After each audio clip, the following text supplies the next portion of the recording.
This video is sponsored by Describe. If my character dies, I'm done playing. There's a Matt Colville video where he discusses a moment during a campaign when a player said this, and as the dungeon master, he was a little bit stunned and a little bit frustrated. He argued that, to him, it felt like the player was unconsciously issuing an ultimatum. Don't kill me, or I'll leave the game. Which I don't necessarily deny. That is effectively true from a certain perspective. But I think there's some interesting nuance here. Let's assume, for the sake of argument, that we are discussing a permanent character death. Either the body can't be recovered, or the party simply does not have the means to bring them back to life. My point is, let's not argue logistics, or we will be here all day. Instead, let's get into the psychology here.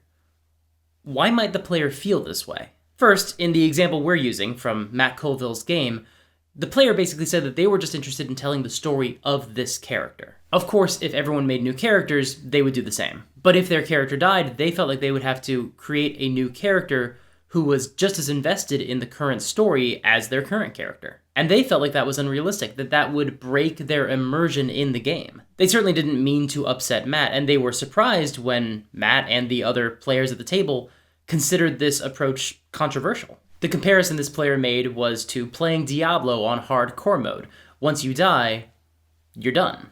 I'll take their word for it. I've never played Diablo. Matt made a valid counterpoint, which is that the social aspect of D&D complicates that analogy. The better comparison, he argued, is that they took all of their computers over to one person's house to play StarCraft 2 on the land. An optional way to play the game, but a very specific social experience, and one that all of them agreed to undertake together. In that scenario, Matt said he would not just obliterate his friend's base just to kick them out of the game early. He would make non-tactical choices so that his friend wouldn't just be forced to sit and watch for the rest of the day, because they're all playing a game together as friends. While it's not a perfect analogy, Matt Colville basically argues that it is up to everyone at the table, DM and player alike, to do things that sometimes wouldn't make sense to preserve the social experience, because that's the most important part of the game. And in general, I think this is a really healthy attitude to have when you're playing D&D, because it also helps cut through some of the "it's what my character would do" mindset that tends to make games less fun. Now let's set aside the specific examples that Matt and his player discussed, because the sentiment here is much more important. Matt Colville and the rest of his players had certain expectations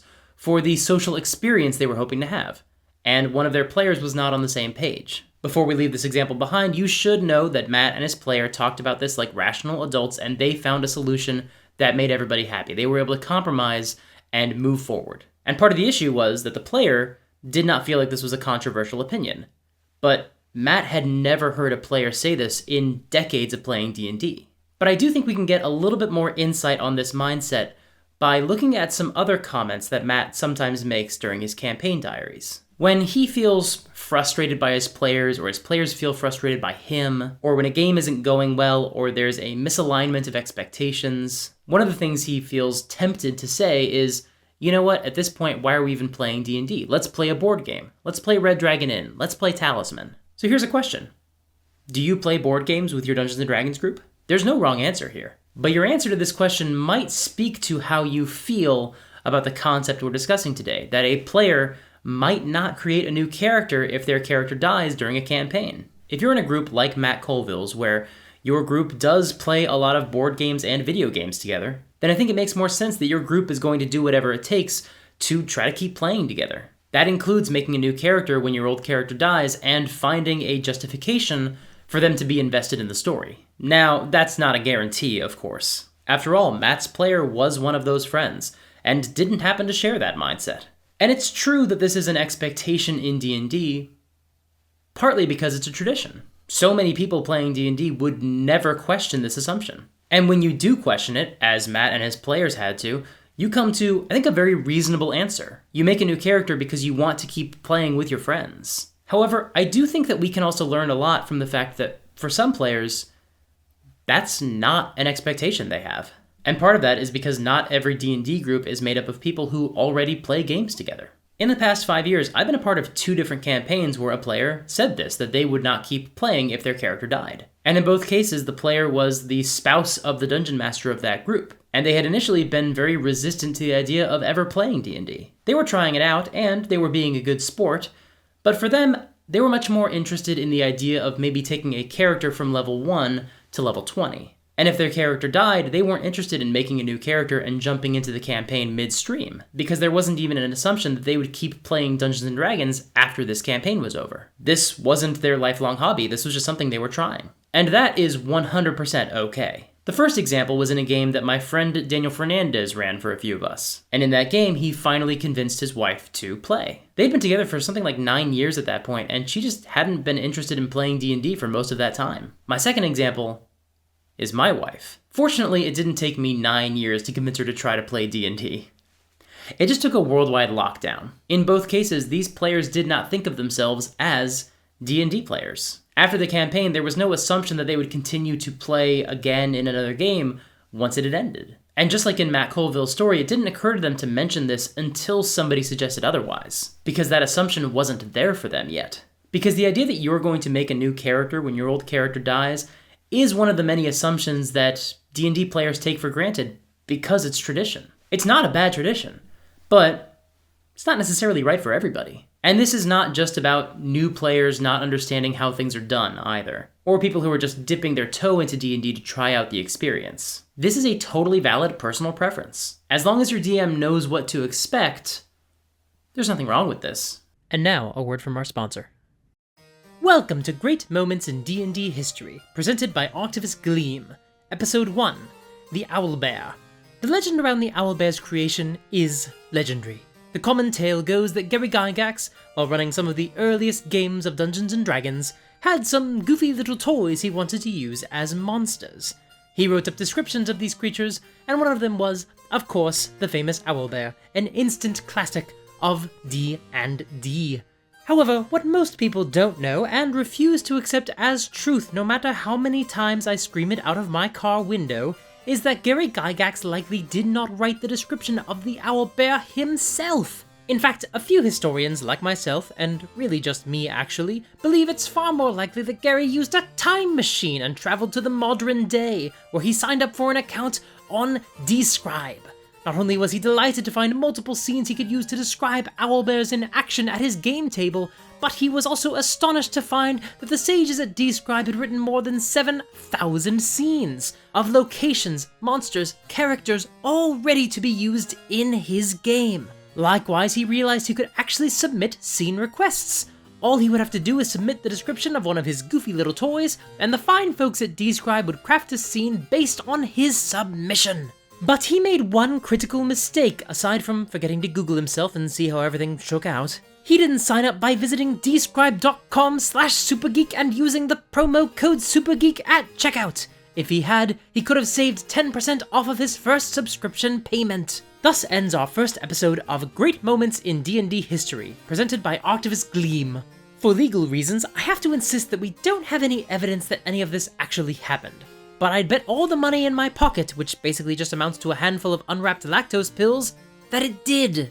Once again, that's describe.com/supergeek and use the promo code supergeek, which is what Gary Gygax should have done when he traveled to the future and signed up for Describe, a thing he definitely did. I want to share a story from a Curse of Strahd campaign where I was a player. Something to note, this was not a group where we all hung out and played other games in between sessions of Curse of Strahd. We were all part of a Facebook group of Hollywood assistants who also played D&D. Our DM put out a call asking who would be interested in playing in Curse of Strahd, and the group members who volunteered became the players in the campaign. Some of us were close friends, some of us were acquaintances, and some of us had never met each other until we started playing. Most of our characters were pulled into the land of Barovia through the mists, which is how the campaign generally begins, because Curse of Strahd is actually an isekai story. But our halfling barbarian, Buppup, was actually from Barovia. We came across her on the side of the road, and she wanted our help getting revenge for her murdered sister. She couldn't do it on her own, and apparently she had tried. She now had a brutal scar across her throat to show for it. Many sessions later, we went into the Amber Temple, and we found the barbarians who had killed Buppup's sister. And as Buppup launched into battle against the barbarian leader, she shouted, "You killed me, and now I'm going to drag you back to hell with me." This wasn't just revenge for a murdered sister. In fact, I'm not even sure there was a sister. Buppup had been killed by the barbarian leader. At the end of the fight, when all the enemies were dead, Buppup dropped her rage and dropped to the floor, lifeless. casting Revivify had no effect, and we realized she'd been dead the whole time. Buppup was a revenant. And the player, after Buppup died, had no intention of rejoining the campaign. I don't know for sure that she never considered coming back into the campaign. She had a lot going on, her life was extremely busy at the time, and so I'm sure it helped ease her schedule tremendously to have one less obligation. But also, I think she just felt satisfied with what she'd done in the campaign. The story of Buppup was so powerful, so emotionally moving, such a fantastic surprise for the other players, that just leaving the campaign after Buppup died ended up being a huge mic drop moment. I certainly can't blame her for just wanting to leave that character's reputation as iconic. But again, we also weren't people who hung out and played games when we weren't playing D&D. We all became friends, of course, especially as the campaign went on, but we were also Hollywood assistants. We were extremely busy.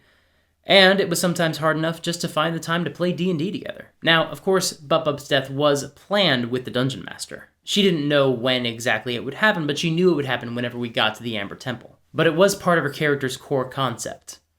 And it was inevitable. Ultimately, it's up to you and your players to figure out what's right for your group. And there are some of you who will very reasonably feel that anybody who joins a D&D group should stick with it till the end and make new characters if their characters die. But I just don't know if that solution is right for everybody. Either because they're too busy, or because they don't know yet if D&D is right for them, or just because the story was so powerful that they don't want to try to follow it up. There could be lots of reasons why somebody might not decide to create a new character when their old character dies. In fact, the one we didn't discuss, which I think a lot of the ideas around this question are unfairly wrapped up with, is the idea that somebody might get so angry when their character is killed that they just rage quit the campaign. This is not that. This just comes from the idea that players make replacement characters is an assumption that might not be right for everybody. It doesn't necessarily fit everyone's approach to the game, and it doesn't necessarily fit everyone's idea of what they want from the experience of playing D&D. They're not trying to be unreasonable, or hold the game hostage, or complain that the game might be lethal at some point down the road. They're just stating the approach that's right for them. And while I am really glad that Matt and his player found a balance and a compromise that made the player more comfortable with the idea that they might have to make a new character if their character died, you might not be able to change your player's mind if this happens at your table. But it also might not be an attack on your game if they feel this way. This just speaks to the experience they're hoping to have with the game. The fact that both the times I've heard someone say this statement out loud were from people who weren't sure if they were going to enjoy D&D, but they still wanted to see how far they could take their character, that speaks to something, I think. That speaks to an experience that they are hoping to have. Now, perhaps their opinion might change over time. After all, when you're looking at D&D from the outside, leveling up your character does seem like the biggest milestone and the most important goal. And for plenty of players, it is. But that's not true for everybody. It's possible that the story of your game will play out in a way that moves them, or inspires them. And then if their character dies, they decide they do want to make a new character after all. But if they don't, that's okay. They're not being petty. They're just playing D&D the way that makes the most sense to them. And as long as everybody is clear about those expectations in advance, so that way nobody takes it personally if it does end up happening, then I think it should be okay for people to make that decision. Thank you so much for watching. I know there are going to be people who disagree with this, and I totally respect that, but I hope that at least what I'm saying makes sense. I also know that there are going to be people in the comments who have had really negative experiences where someone left the game unprompted, or there was a misalignment like that. Again, I think this is about communication, healthy communication. Ooh, and the air just turned back on, so I should wrap this up. Again, I think this is like anything else I talk about on my channel. Communication goes a long way. So, maybe this is something that should be part of the Session Zero conversation. I think we all take it for granted as an assumption, and it probably shouldn't be. But let's talk about this in the comments below. This is I don't know how people are going to feel about this, really. But ultimately, I think this should be okay because I've had no problems with it the 3 times it's happened in my games. But I'm not necessarily a good sample size. What do you think? If you want to support the channel, there are 4 ways you can do that. You can subscribe and ring the bell to get notified about new videos as soon as they come out, which, by the way, is every Monday and Thursday. I make videos twice a week. If you want to support me financially, you can do so through Patreon, and you get some cool bonuses and more on the way. I've been slacking on some of the bonuses over the last couple months, but now that the move it's not complete, but is happening soon, Anyway, the bonuses should be resuming very soon. The third way you can support the channel is by joining my Discord and being a part of a cool community of people who talk about D&D and talk about these videos and actual play shows. It's really wonderful. Everyone there is super nice. Come and hang out. And the fourth and final way you can support the channel is by signing up for my newsletter. You'll get some updates every once in a while about the things I've got going on. Thank you again for watching, and until next time, play fair and have fun.